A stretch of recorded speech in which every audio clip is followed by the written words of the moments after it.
everyone. So we can get started here. So it's my pleasure to introduce today's speaker, Professor Katherine Greenwald, who comes to us from Eastern Michigan University, all the way over in Ypsilanti.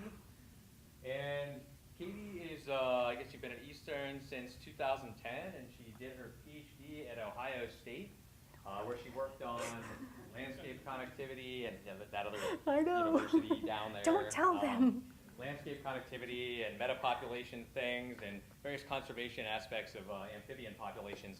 Then I guess she did a postdoc in conservation genetics, sticking around the Ohio State area, and then started at EMU. And her research focuses on a number of projects, a number of aspects of conservation biology and landscape ecology and reproductive ecology, especially in amphibians. And she's mentored a number of students on projects that have to do with various aspects of conservation biology of, in particular, local amphibians. So I know in addition to the stuff she's going to talk about today, she has various projects on things like mud puppy populations throughout the Detroit River region and some other interesting things.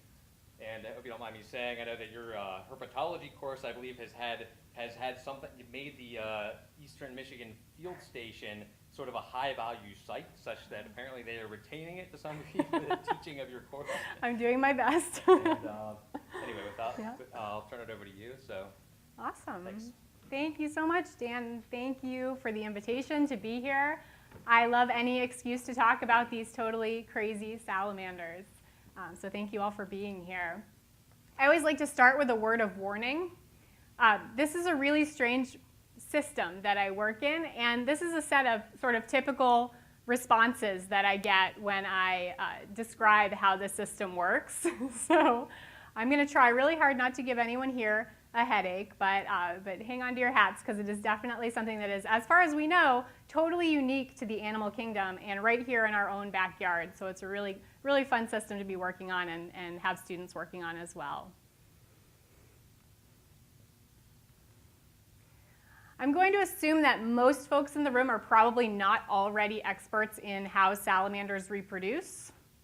Maybe some of you are. I know there are a few that are, but I'm going to start out with talking about typical sexual reproduction in pond breeding salamanders. All the ones that we're talking about today are in the same genus, that's Ambystoma. And so I'll talk about today, I'll start out with today the breeding biology of the typical sexual species. And when I talk about those, what I mean are species that have both males and females, and they're diploids just like us. They get one set of chromosomes from mom and one from dad. So we'll start there, and then we're going to move on to the strange ones, the so-called unisexuals. We call them unisexuals because they are all female. And they reproduce using a mode of reproduction that, like I said, as far as we know, is unique, and it is called kleptogenesis, as in kleptomaniacs. So we'll move on to what that is, how it works, and why it's so neat. And after I get through that, I'll actually get to some of my research. So some of the major research questions in my lab focus on questions like how these things are coexisting. They've been around for 5 or 6 million years, and they're coexisting with these sexual species that are ecologically quite similar. So how is that persistence happening? And why are they reproducing in this really strange way? Is it in fact providing them with strong evolutionary advantages? So starting at the start, how many of you guys have seen salamanders? Yeah, what kinds? A hellbender, that's awesome, but we're not going to talk about them today. What about around here? Oh, not around here, but also totally awesome. Any around here? Ambystoma, what kind of Ambystoma? Jeffersons? Blue spotteds, maybe? Tigers? Okay, so all of these are typical sexual reproducers. They are all generally often called mole salamanders because they spend the whole year underground. And the only time that you can really find them in any number is during the breeding season, when they move to oftentimes small temporary ponds like this in forested habitat. In our neck of the woods, this usually happens in late March. And they come to the ponds and they reproduce there. And what happens is that they, like I said, there are both males and females. They undergo varying sort of courtship rituals depending on which of these species we're talking about. But the culmination of that courtship is that the male produces what are called spermatophores, little sperm packets that he places on the bottom of the pond. And the female will pick those up in her cloaca. And so there's internal fertilization. And the female lays fertilized eggs in that pond. And once the eggs are laid, that's all the parental care that we see in these pond breeders at least. The eggs are left in the pond, they hatch, they undergo a larval life stage, just like frog tadpoles that probably everyone is a bit more familiar with. And then they undergo a metamorphosis and they move into the terrestrial habitat later on in the summer oftentimes. Here it's in July as those ponds are drying up for the year. So when we're talking about these pond breeding sexual species, or some of the ones that you guys just mentioned, these are the 5 sexual species that are involved in this mess that I'm going to tell you about today. But like I keep saying, these ones are all typical reproducers as far as what we expect for vertebrates. They have males, they have females, they are diploid, they reproduce in the way that I just described on the previous slide. So here in Michigan, most of what you guys have probably seen are the blue-spotted salamanders up there on the top left. This is our most common pond breeder in this part of the world. We also have the tiger salamanders, which are a substantially bigger organism. You have to go a little bit further away to find the other 3 on this slide, but they're all relatively abundant even down in Ohio. Jefferson salamanders. The streamside salamander is found in southwestern Ohio, Indiana, and Kentucky. And the smallmouth salamander actually does just barely creep up into Michigan, although it may be extirpated in most of the state. So again, these are all the sort of players in this tale that I will tell you about, the unisexuals. I wanted you to notice, although there's not going to be a quiz on this, that I have little letters next to each of these species. You see the L in parentheses. That is just noting that when we start talking about our little kleptos, our little unisexual salamanders, when I'm talking about them stealing genomes, we're going to start using a shorthand. And an L genome is going to be one that was stolen from Ambystoma laterale. A J is one that's stolen from Ambystoma jeffersonianum, and so on. So I'll try to point those out and not make you remember the names, but that's what those letters are going to start to mean. Okay, so you guys have seen some salamanders. That's cool. If you're out in this part of the world, the Great Lakes region, out into New England, up into parts of eastern Canada, sometimes you find a salamander that looks really weird. And it may be that you haven't seen enough salamanders to know that this is a really weird-looking salamander. So it's got blue spots, which reminds you of who? A blue-spotted salamander, right? But it's like this big, which is about the size of a tiger salamander. And it's actually got some morphology in terms of its head that looks quite a bit like a smallmouth salamander. I always joke that a smallmouth salamander looks like it ran into a wall at high speed. It's got no snout, right? And this thing actually has a very blunt snout that looks quite a bit like a smallmouth salamander. Come on, clicker. So what is this thing? For a long time, people thought they were just hybrids, that these sexual species were hybridizing with one another and producing these strange individuals that looked like a mishmash across the species. If we take a tissue sample and take it into the lab and genotype it, what we find for this particular animal is that she's actually a triploid. She has 3 complete genomes. One of those genomes comes from the blue-spotted salamander, Ambystoma laterale. One comes from the smallmouth salamander, Ambystoma texanum. And one comes from the tiger salamander, Ambystoma tigrinum. So she is a triploid, and she has 3 genomes from 3 different species in her cells, right, in the nucleus. And that's pretty strange. If that wasn't strange enough, that's actually just what's going on in terms of her nuclear DNA. If we look at the mitochondrial DNA of this organism, it actually looks most like Ambystoma barbari, the bee. So it actually has what amounts to 4 different species genomes in its cells, and this is somehow making up a functional organism. So what is going on here? Like I said, people thought initially that this was just hybridization. That's definitely not the case, so I never call these things hybrids. I make a very conscious effort not to call them hybrids because I think it sends the wrong message about how cool this is. You can't make one of these things by crossing a Jefferson's and a blue-spotted salamander. This is its own lineage. It's about 6 million years old, and we know that because they're all female, so they all have the same mitochondrial DNA type. So if we look just at that mitochondrial DNA, we can actually age the lineage, and as I said, it's about 5 to 6 million years old, and it's a unique lineage as far as the mitochondrial DNA is concerned. They are breeding in ponds. I think I'm too far from my clicker here. They are breeding in ponds with the species that I showed you on that first slide, those 5 species. So they're breeding in those same wetlands at the same time. And what they're doing is they're actually picking up spermatophores that are produced by the males of those species, right? So they undergo, in some cases, courtship. The males produce spermatophores. And these all-female unisexual salamanders pick up those spermatophores. All right, so they pick up the spermatophores. And what happens next? A lot of the time, the majority of the time, it actually just triggers egg development in the female salamander. The male's genome is not incorporated into the offspring. So the eggs develop, they are laid, they develop, they hatch out into larvae, and those larvae just contain the same genome complement that the mother had, right? And that is a mode of reproduction that's known as gynogenesis, type of asexual reproduction. So if it were just that, it would not be as totally unique of a mode of reproduction as what it is. But they have other options. Option 2 is that the male's genome does get added. So when they pick up that spermatophore, the genome makes it into the eggs develop, and the eggs are now what we call ploidy elevated. So if mom had 2 sets of chromosomes and she adds dads, the offspring are now going to have 3 sets of chromosomes. If she had 3, the offspring are now going to have 4, and so on. So this is why we see across this complex that it's ploidy variable. They vary anywhere from diploid up to actually pentaploid in terms of how many genomes are in each individual.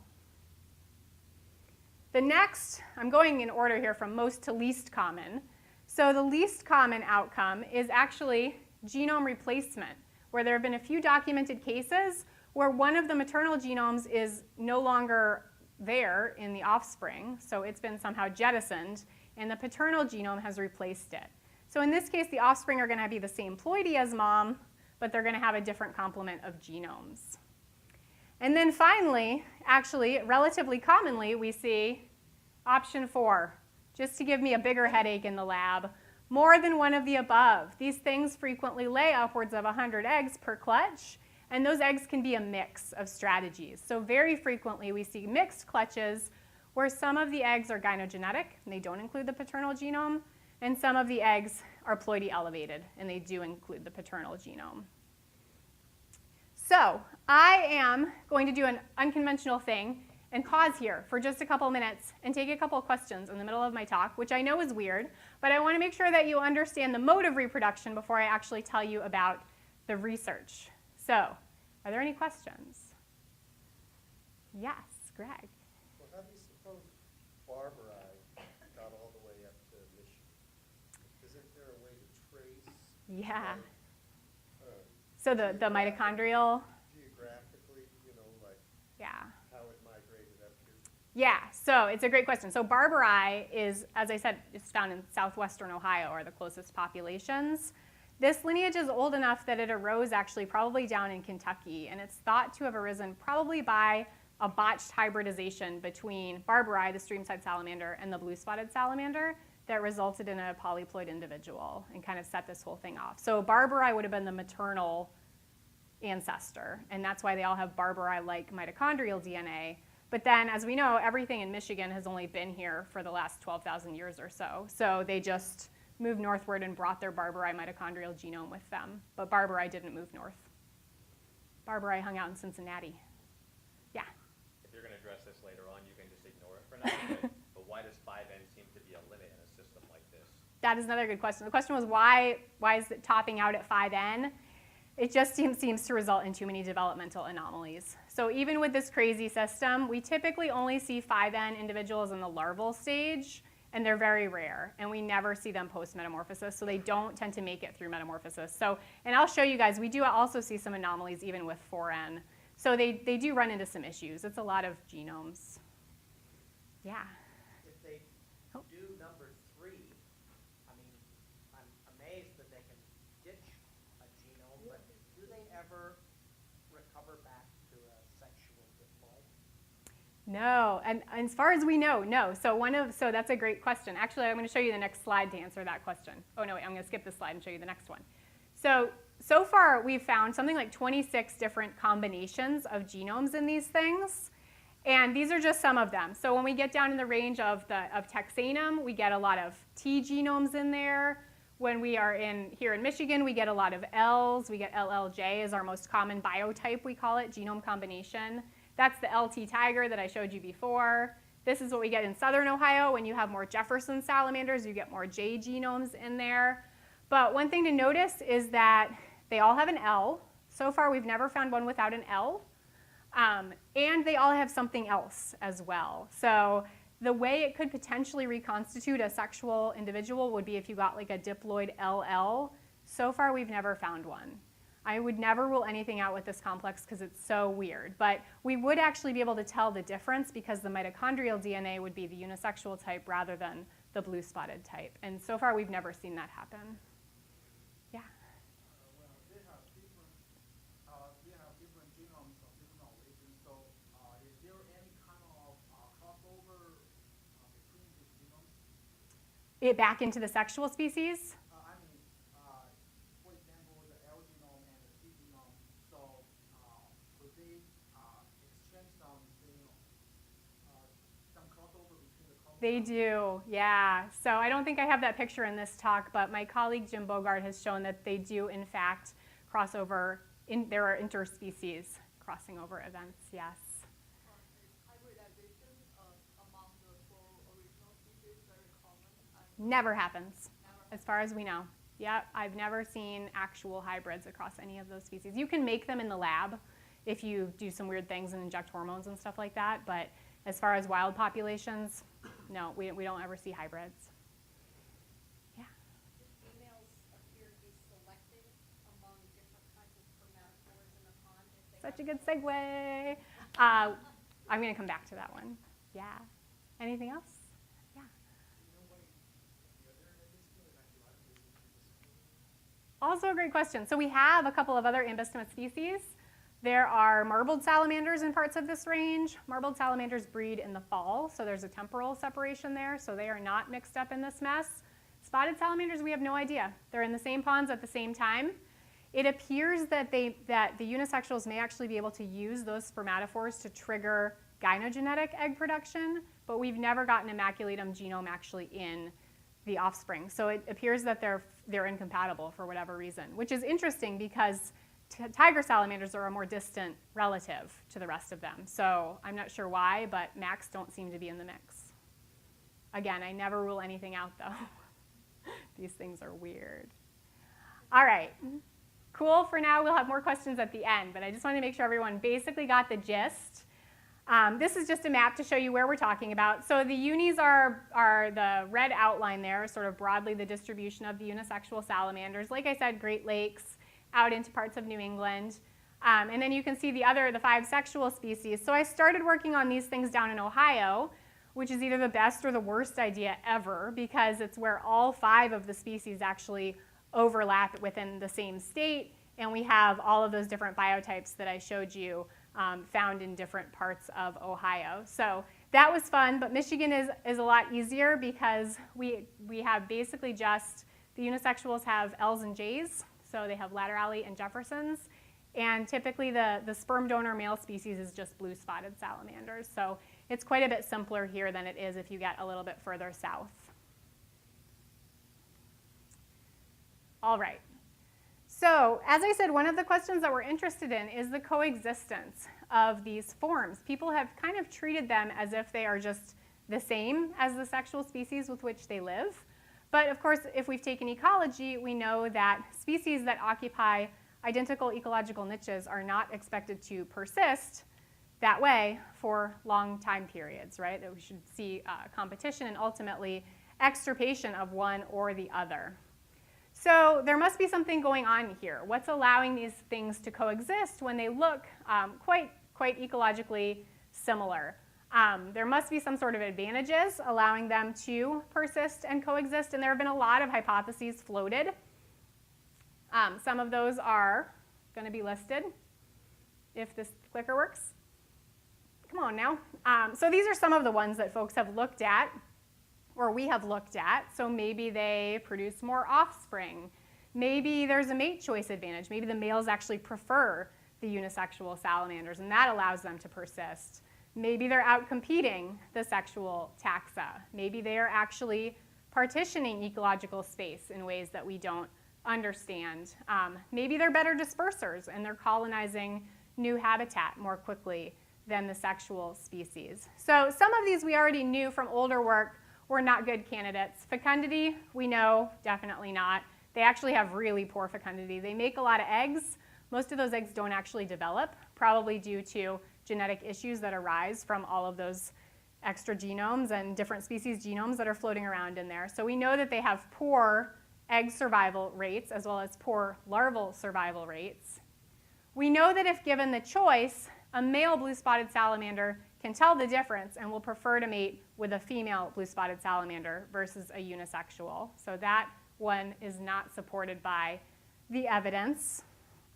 Competition is a little bit tricky to look at. There have been some studies on larval competition that have shown that the unisexuals in general are about equivalent or in some cases outcompeted by larvae of the sexual species. So it appears that if there is competition and that larval life stage is when we'd be probably most likely to see it, that the advantage there is going to the sexual species as well. So in talking with collaborators about this, we decided to look at a couple of these other things, niche partitioning and dispersal ability, as potential factors relating to the long-term coexistence of these forms. So I'll start with the niche partitioning study. I'm going to go through these quite quickly and just kind of give you the upshot. We did this is work I started back in Ohio and my collaborator Rob Denton completed. We did a whole lot of sampling across the state of Ohio, 1,300 salamanders. We used a SNP assay that let us figure out what these critters were. So certain peaks colors were in the sexual species, and if it's a unisexual, we actually see both of those peaks, and we can tell by the ratio of their size how many copies of those genomes were in there. And like I said, we ran all over Ohio. We got a lot of samples. We saw some pretty strong geographic patterns, so we knew already that unisexuals are very rare in southern Ohio. We get basically full populations of Jefferson salamanders in the southeast. As you move into northwest Ohio, the unisexuals become more and more common. And up in northwestern Ohio, there actually are populations where I've never found a sexual species, any individual of any sexual species. I've sampled 60, 80, 100 animals, and they've all been unisexual. So they get really, really abundant up in northwest Ohio and southeast Michigan. So this appears to be kind of the apex of their abundance in terms of this geographical pattern. So we did some niche modeling, and we wanted to just look at what do we see as far as where these species are likely to be distributed based on climatic and other environmental data. And as expected, we see different environmental niche models for the different sexual species, the Jeffersons and the smallmouth salamander, Ambystoma texanum. If we pool all of the unisexuals, which is what most people usually do, they kind of treat them as this group of things that are all the same as each other, we can make a niche model. It looks really big, right? They're going to be all over the place. It kind of overlaps the niches of both of the potential sexual sperm donor species. But if we break it down and we look at individual biotypes, we see a slightly different story, which is that those LJJ, those unisexuals that are more like the Jeffersons, are in areas that tend to overlap more with the Jeffersons. LTTs, the ones that are more like texanum, are in areas that tend to overlap with texanum. This is no surprise, right? We expect them to be associated with those species with which they are stealing genomes from. But the interesting thing here is that these unisexuals are not, in fact, the same as each other in terms of their use of niche space. And also, I know that you can't really tell from looking at these maps, but they significantly differ from the sexual species as well. So an LJJ is not the same thing as a Jefferson salamander, and an LTT is not the same thing as a smallmouth salamander. And we delved into this a little bit further to look at how they were potentially partitioning space on a smaller scale. And the thing I thought was the most interesting to come out of this was that if we compare the Jeffersons with their most similar unisexual biotype, what we find is that the factor that described the difference in their niche most significantly was something we called landscape resistance, and it was what was going on in the surrounding landscape around the breeding pond. So high resistance ponds are places that had lots of, for example, agriculture, residential development, things like that, whereas low resistance are going to be fairly pristine and continuously forested areas. So when we look at this comparison, what we saw was that if we have Jefferson salamanders, either by themselves or with unisexuals, they tended to be in those low resistance ponds, so in those nice forested areas. Whereas the unis, the LJJs on their own, tended to be in higher resistance areas. And this was actually what we had predicted based on some concepts that come out of the literature on parthenogenesis that say that you should expect these parthenogens to actually colonize sort of more marginal habitat, so higher elevation, range edges, those sorts of things. So that was cool, but then we made the mistake of keeping work going on this project, and we looked at Texanum versus LTT, and we found, come on, exactly the opposite. So for this comparison, if we found Texanum, they tended to be in higher resistance sites, so the crummier sites with more modification around them, whereas LTT, the unis, tended to be in the lower resistance sites. So the relationship between the unisexual and sexual partners was reversed if we looked at this other set of species and biotypes. So this was interesting because, again, it was further evidence for the idea that these things are not ecological equivalents, right? And that they're actually partitioning space in different ways. So what does it mean? Well, we don't know. Jefferson salamanders may be better competitors, right? Maybe they're out competing the unisexuals for that good habitat, that nice low resistance habitat. Alternatively, it may just be that LJJs are able to use the crummier habitat and the Jeffersons can't do that, right? So we don't know. We would have to set up some experiments to figure out which of these is actually driving the pattern that we documented. But it's important to remember that it was exactly the opposite for the other comparison, right? So for whatever we see with the Jeffersons, we're potentially going to see the opposite thing for the smallmouth. But ultimately, it was, again, as I said, some evidence that these things are ecologically different from one another. We saw significantly different niche models based on climate and environmental variables. And then when we hammered down to a smaller scale, we saw that they are, in fact, in different types of ponds depending on what's going on in the landscape surrounding those ponds. All right, so I just have one slide on this, and it's really just an excuse to show you a video. So my friend and collaborator Rob Denton here, who just finished up his PhD down at Ohio State, wanted to continue our work looking at dispersal. And so he put salamanders on treadmills. And everyone needs to see a salamander on a treadmill.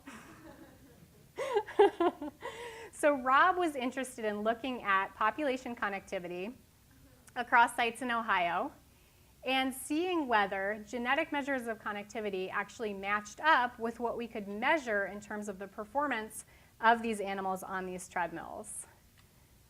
So what was really cool is that it worked incredibly well. So maybe if I stand over here, my thing will hear me. My pointer will hear me.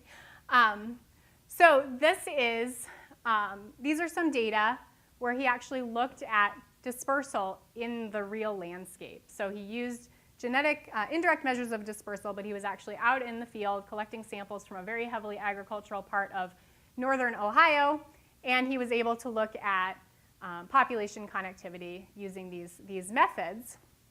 And what he saw was that, in fact, the locomotor data from the treadmill studies reflected the genetic data exactly. So we had the distance that Texanum was able to move was significantly higher than what the unisexuals were able to move. That's what we saw at the landscape scale. That's also what we saw at the scale or with the actual treadmill studies. So he was able to sort of see that result consistent across both of those scales. We didn't have a lot of the other sexual species to test, so the Jeffersons and blue-spotted salamanders, he only had a few individuals that he was able to put on the treadmills. But again, like I said, you can see that the unisexuals are significantly lower there than the rest of the sexual species. So just like he saw with the genetic results, it looks like, to sum up, the unisexuals are not getting an advantage with increased dispersal ability. They are not moving as far in the landscape. They are not moving as far on the treadmills, and they're actually doing substantially worse in terms of moving around the landscape than the sexual species are. So yet another strike against them.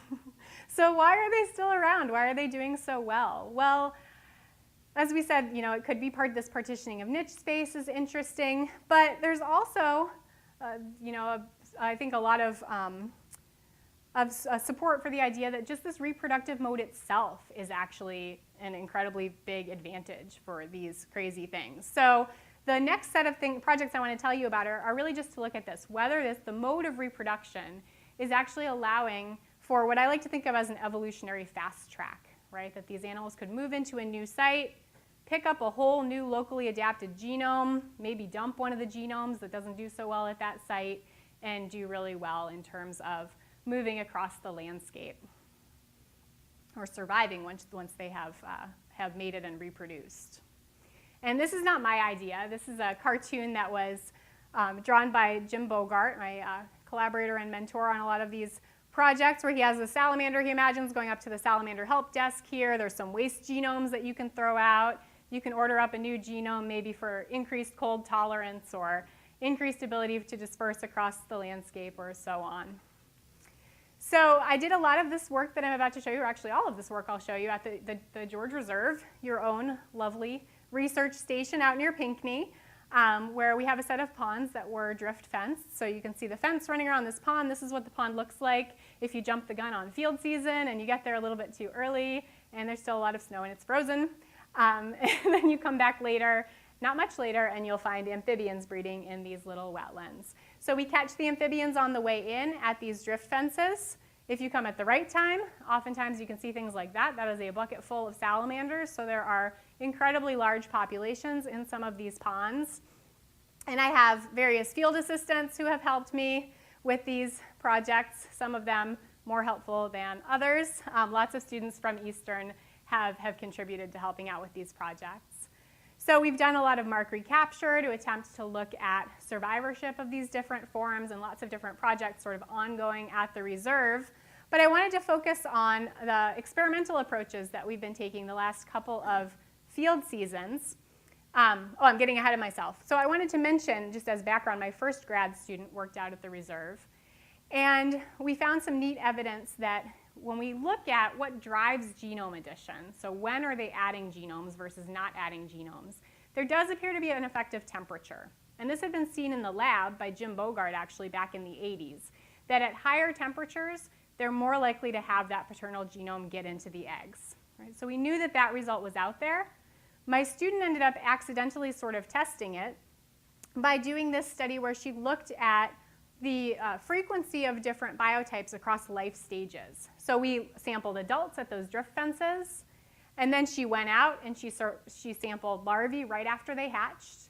She sampled larvae right before they metamorphosed, and she sampled the metamorphs, or the juveniles.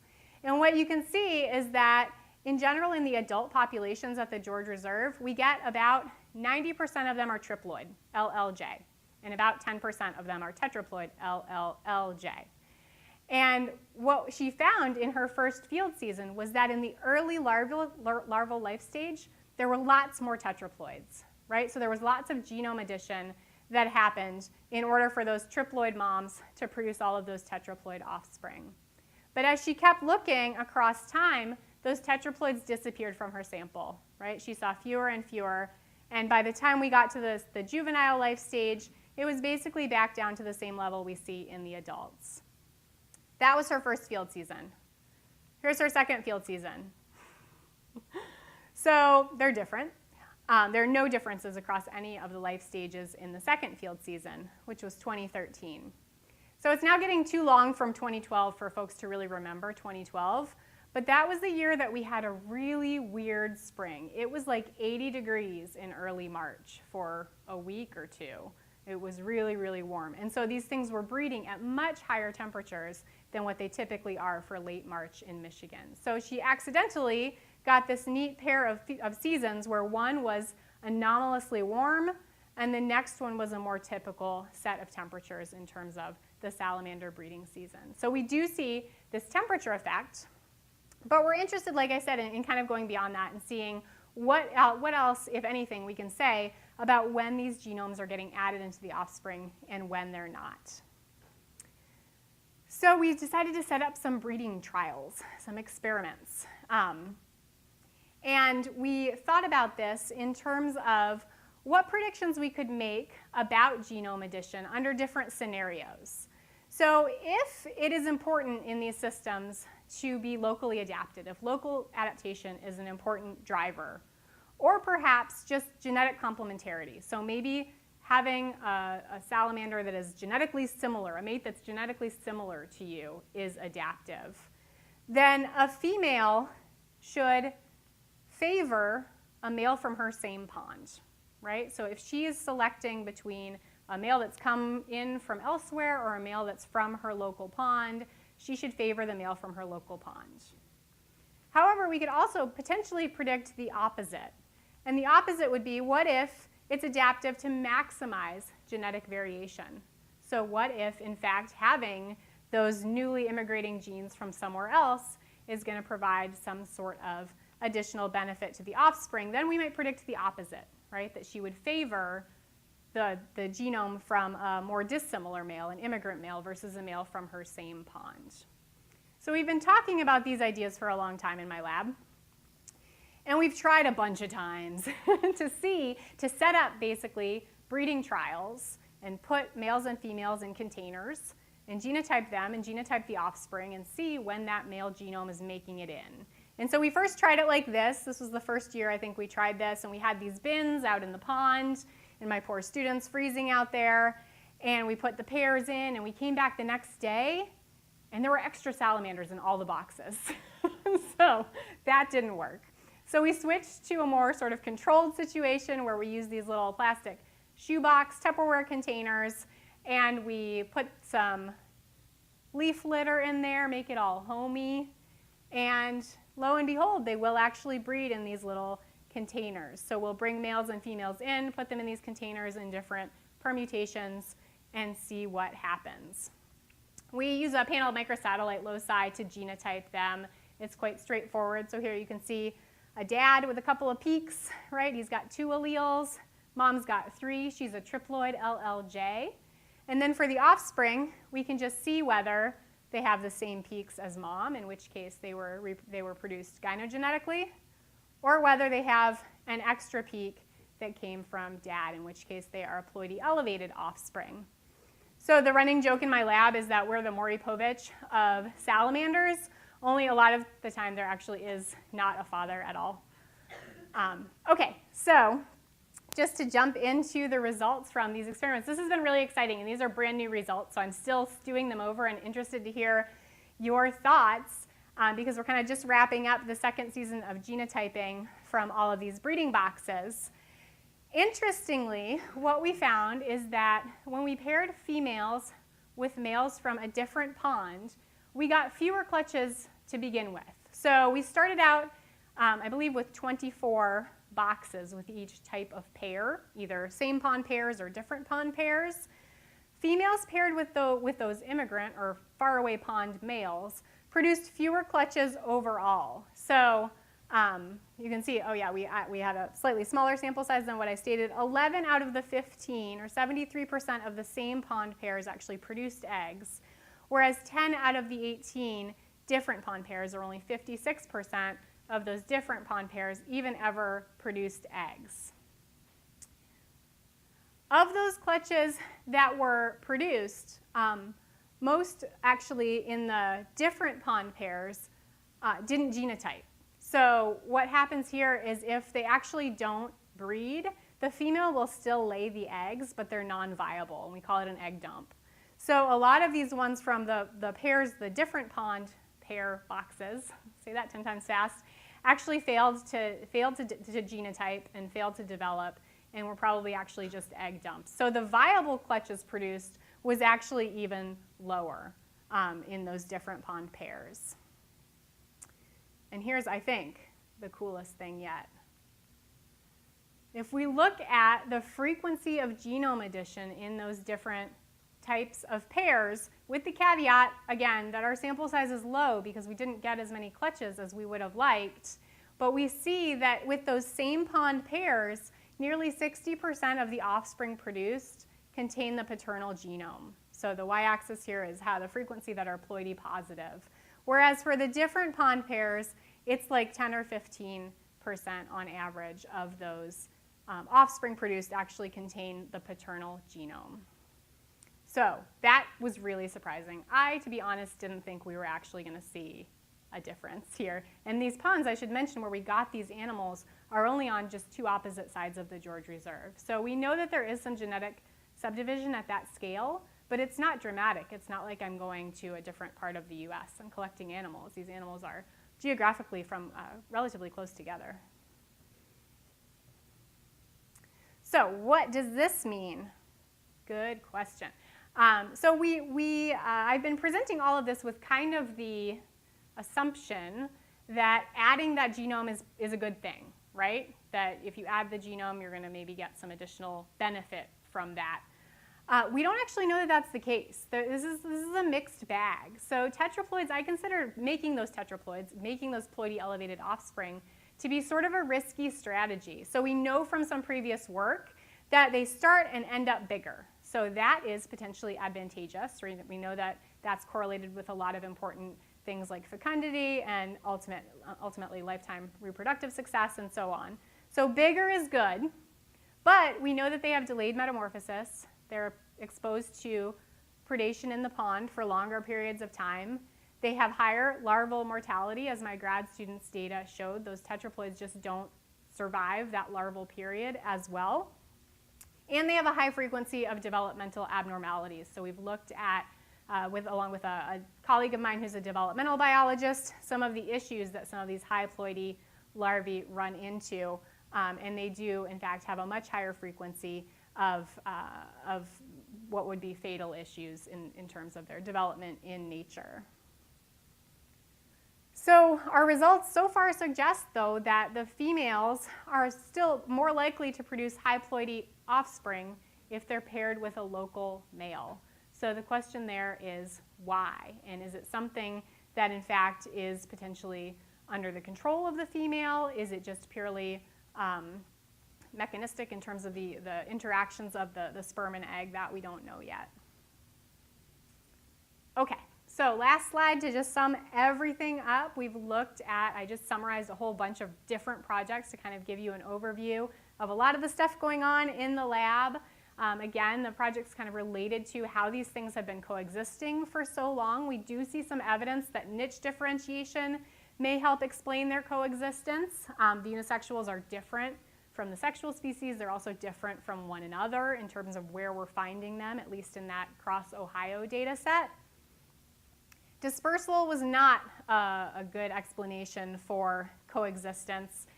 The sexual species definitely had the advantage there. When we looked at Rob's data, the unis are kind of crummy dispersers compared to the sexual species. So as far as the reproductive mode, though, we're interested in how and why the paternal genome is getting added to these offspring. We know, like I said, from previous work that temperature is a factor. We know that from the lab. Now we have some evidence that that may also be true in natural systems. But we know that those high ploidy larvae, at least at the George Reserve, didn't survive as well. So they did not result in sort of a big glut of high ploidy metamorphs. Interestingly, our recent results suggest that there's something about the male, in this case the pond that the male came from, or how similar that male is to the female, may also be affecting whether or not ploidy elevation happens. So we saw the same pond males' genomes were incorporated more frequently than those of different pond males. And again, the huge question here is why? What's actually generating this difference sort of mechanistically? Is it something, we know that females within this genus are known to store sperm, so there may be some interesting things going on there, or is it a side effect of some other factor? So with that, I will just put up a quick thank you here to a bunch of collaborators, folks that have made these projects possible. We have a whole lot of help collecting all those samples across Ohio. I've had a lot of really remarkable student researchers at Eastern Michigan that I would like to acknowledge, as well as funding sources. And with that, if I have time, I am happy to take some questions.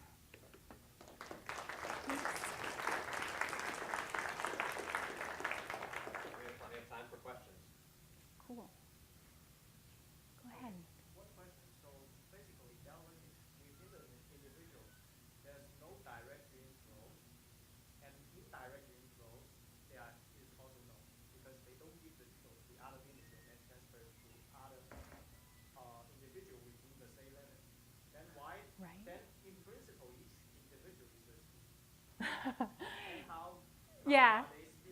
How are they still? What are they? Yeah, so it's a great point. I don't think I mentioned this is not a species. So this is one of these things that totally fails our species concepts. If you look at the mitochondrial DNA, they look like a very nice discrete lineage. Obviously, the nuclear DNA is a huge mess. So you typically just hear them called a species complex. Interestingly, I'm interested in conservation, and we have done a lot of thinking and a bit of writing about how these sorts of systems kind of challenge our conservation framework as well, because a lot of our framework is based on things being species. We have an Endangered Species Act. I would argue they are an evolutionarily significant unit, which is another mechanism for potentially protecting them if the need arises. But yeah, no, they are not considered a species. Just a mess. Yeah. Yeah. I'd like to ask, could the same set of genes evolve faster or slower after traveling into the unisexual population? That's a cool question. I don't think I don't know. I don't know. You could look at that. That would be cool. Because what you could do is you could look at, I don't think I showed you very carefully on the map, but you could look at, so all the unisexuals even in southern Ohio have a laterale or a blue-spotted genome, even though there are no blue-spotted salamanders down there. So you could look at like the L genome in parts of the range where there's no blue-spotteds, or you could look at the J's up here in Michigan. We don't have Jefferson salamanders, so you could have, you would know that those J's are not coming in from Jefferson's populations. They're just locked into those unisexual populations. You could compare those J's versus Jefferson salamanders, and that would be really cool. But yeah, I don't know. Another question is that I'm not familiar with the sexual determination system in salamanders, but in theory, it is possible that the unisexual population happen to generate a male. Yes, it happens. Yeah, I glossed over.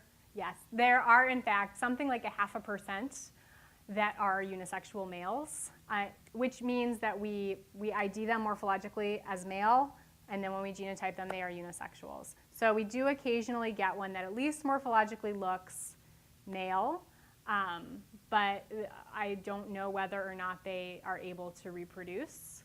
And as far as the sexual determination, that is a huge mystery because other ambystomatids are ZW, meaning that half of the offspring that a female produces should carry the Z and the other half should carry the W. They're the heterogametic sex. So half of their offspring should be male and half should be female, but with the unisexuals, we only see female offspring with a very, very rare exception.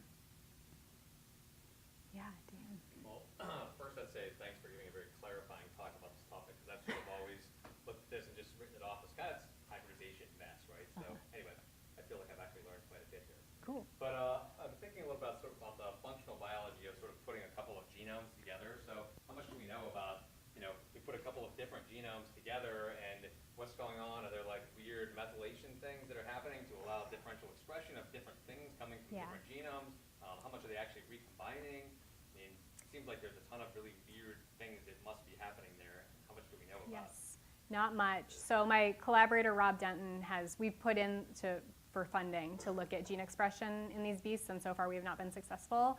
So he has some preliminary data. We know that they are not just shutting down entire genomes. We know that they are methylating sections of genomes, and it looked like I can't remember his results specifically, but he looked at, I think, LTJs, so unisexuals that are triploid and have 3 different genomes, and there was one that was consistently more highly expressed. And I think it might be the texanum, but don't quote me on that. So they are, in fact, doing different things in terms of gene expression, but we only have a very small amount of data on that so far. Yeah. So in terms of niche space, have you looked at what they're doing in terms of ecological interactions like that? As far as we know, it's the same stuff. Yeah, so they're nearly indistinguishable at the larval stage, or I should say they are indistinguishable at the larval stage. And yeah, as far as we know, there aren't really any major factors separating them ecologically at that stage. Huh? That's the black box of ambystomatid salamanders. So once they metamorphose and leave the pond, we don't know much about any of the sexual species for that matter. We know that they are spending a lot of time underground. We know that on rainy nights they come out and forage, but it's very hard to find them in any decent number for most of the year. So I would love to, throw some radios on these things and track them or get a better sense of what's happening in that upland habitat. But in general, for amphibs, that's where we lose them. we don't know. Yeah, there could be differences. They could be using different microhabitats and so on, but we don't know. Or even just an isotope. Mm-hmm. That'd be cool. Yeah. Morphologically, they're different. They're like having different traits from in between that you withdraw them initially, so they fill that spot. Mm-hmm. They fill a bunch of these little gaps. Right. Because one's bigger, but got a blunt nose, so it can a certain type of prey. Yeah. So I think the true species. So. Right. Yeah. No, that's a great point. That would be really interesting to look at isotopes, for sure. Yeah, I'm going to go the way back.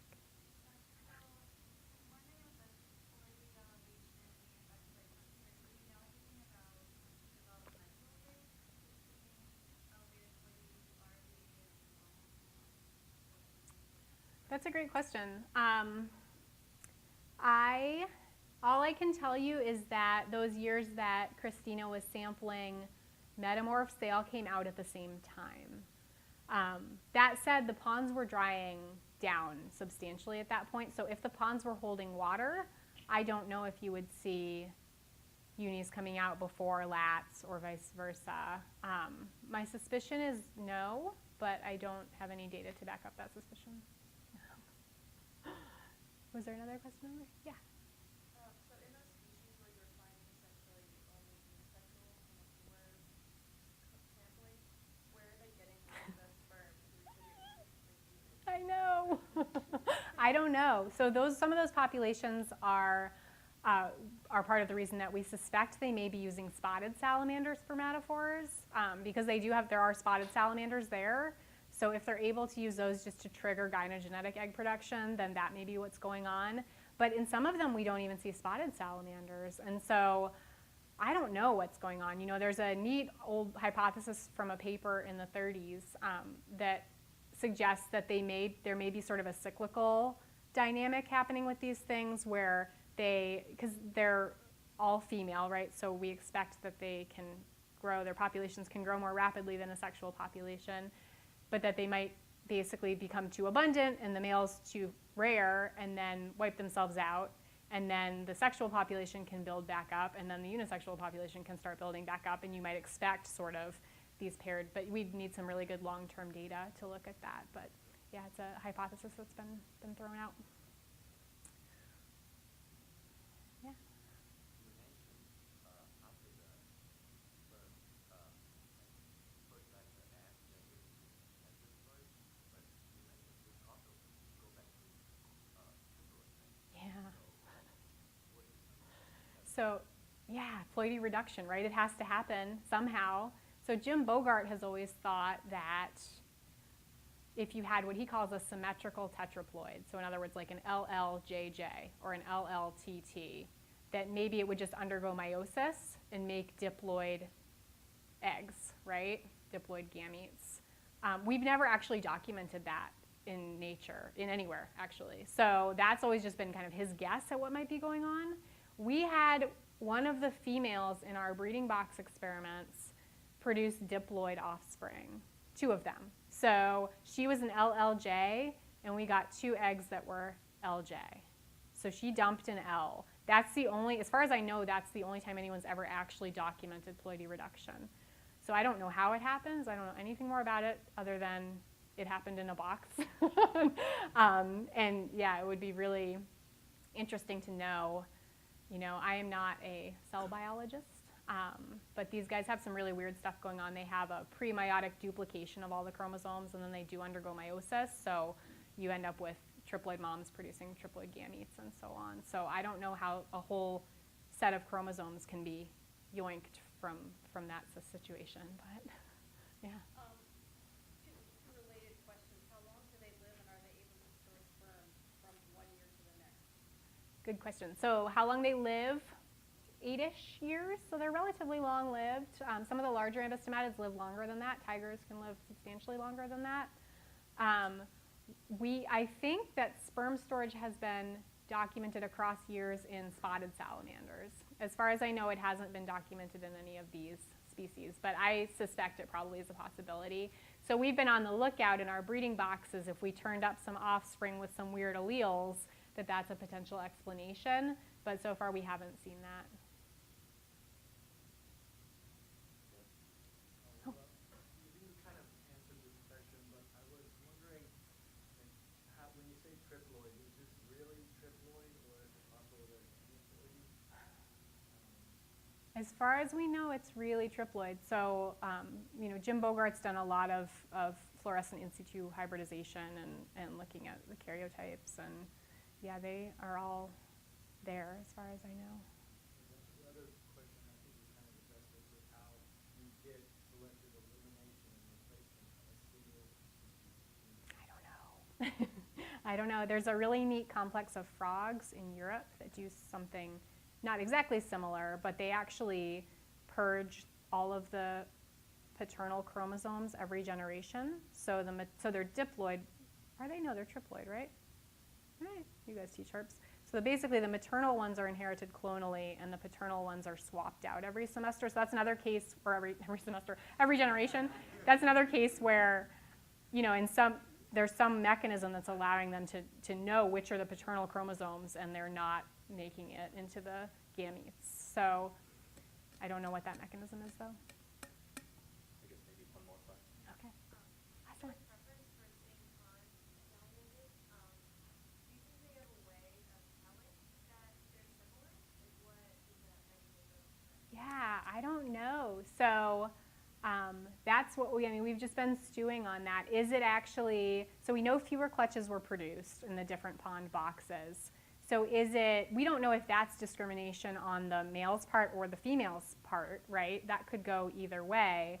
But then once reproduction does occur and we know that fertilization has happened, we're seeing fewer male genomes, fewer offspring with the male genome in those cross-pond boxes. And so I don't know. I mean, it's tempting to think that these females are like doing that, not consciously, but that there is in fact selection acting on potentially their ability to control this. But I don't think we have enough evidence to say whether that's the case.